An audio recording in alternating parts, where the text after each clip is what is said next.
सुप्रभात विद्यार्थियों। आज हम सूरदास के पद में पद नंबर 4 पढ़ेंगे। वो इस प्रकार से है। हर हैं राजनीत पढ़ियाए, समझी बात कहत मधुकर के, समाचार सब पाए। एक अति चतुर होते पहले ही, अब गुरु ग्रंथ पठाए। बड़ी बुद्ध जानी जो उनकी, जोग संदेश पठाए। उदो भले लोग आगे के, परहित डोलत धाये। अब अपने मन फेर पाइए, चलत जो होते चुराए।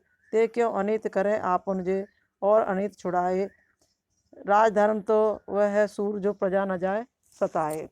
तो इस पद में गोपियाँ व्यंग करती हुई कहती हैं कि कृष्ण ने मथुरा में रहते हुए अब राजनीति सीख ली है। वे हमें योग मार्ग अपनाने की बात कहकर अन्याय कर रहे हैं। उनका ऐसा व्यवहार कैसा है? अन्यायपूर्ण और राजधर्म के विपरीत है।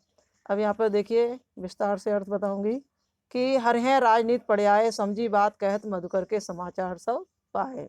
गोपियाँ कृष्ण द्वारा भेजे गए योग संदेश को उनका घोर अन्याय और अत्याचार घोषित करती हुई कहती हैं। आपस में बात करती हुई गोपियाँ कहती हैं कि हे सखी, अब कृष्ण ने राजनीति की शिक्षा प्राप्त कर ली। राजनीति पढ़िया है, राजनीति की शिक्षा प्राप्त कर ली है, वे राजनीति में निपुण हो गए हैं। ये समझी बात कहत मधुकर, जो समाचार सब पाए। ये जो मधुकर, जो उद्धव हैं, जो हमसे जो समाचार कह रहे हैं, इससे हमें वास्तविकता का पता चल जाता है। एक अति चतुर होते पहले ही, अब गुरु ग्रंथ पढ़ाए।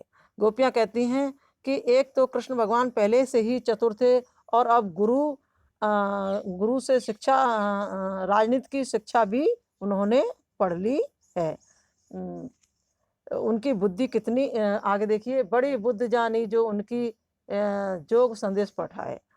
उनकी बुद्धि कितनी विशाल है, इसका अनुमान तो इस बात से ही मिल गया है कि वे हम युवतियों के लिए योग साधना का संदेश भेज रहे हैं। अर्थात इससे ये प्रमाणित हो गया है कि वे बुद्धिमान न होकर के कैसे हैं? मूर्ख हैं। क्योंकि मूर्ख ही हम जो प्रेमी कृष्ण भगवान से प्रेम करती हैं, उन युवतियों के लिए योग साधना भेजेंगे। तो इसमें उनकी बुद्धिमानी नजर नहीं आती है। आगे देखिए, उदो भले लोग आगे के, परहित डोलत धाये। गोपियाँ कहती हैं कि हे सखी, पुराने जमाने में सज्जन पुरुष दूसरों की परहित डोलत धाये, दूसरों की भलाई करने के लिए इधर उधर दौड़ा करते थे। और ये आज के सज्जन पुरुष उद्धव जी हैं, जो दूसरों को दुख देने और सताने के लिए यहाँ तक दौड़े चले आए हैं। हम तो केवल इतना ही जानती हैं। क्या जानती हैं? अब अपने मन फेर पाइए, चलत जो होते चुराए। तो मतलब हम तो केवल इतना ही जानती हैं कि जो कृष्ण भगवान हमारा मन यहाँ से चुरा कर के ले गए थे, वो हमको अब वापस चाहिए, है ना। परंतु अब देखिए, ते क्यों अनित करें आपन जे, और अनित छुड़ाए। राजधर्म तो ये सूर, जो प्रजा न जाए सताए। परंतु कृष्ण जैसे लोगों ने ऐसे अन्यायपूर्ण कार्य की आशा कैसे की जा सकती है? उसे हम इस तरह से अन्यायपूर्ण हम आशा नहीं कर सकते ऐसे कार्य की उनसे। वे तो दूसरों के द्वारा उनके परंपरागत जो व्यवहारों को छुड़ाने का ही प्रयत्न करते रहते थे। अर्थात हमारी रीत तो कृष्ण से प्रेम करने की थी, और कृष्ण चाहते थे कि हम अपनी इस रीत को त्याग कर उनसे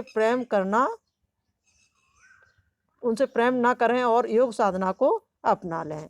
ये उनका सरासर अन्याय है। राजधर्म तो यह है सूर, जो प्रजा न जाए सताए।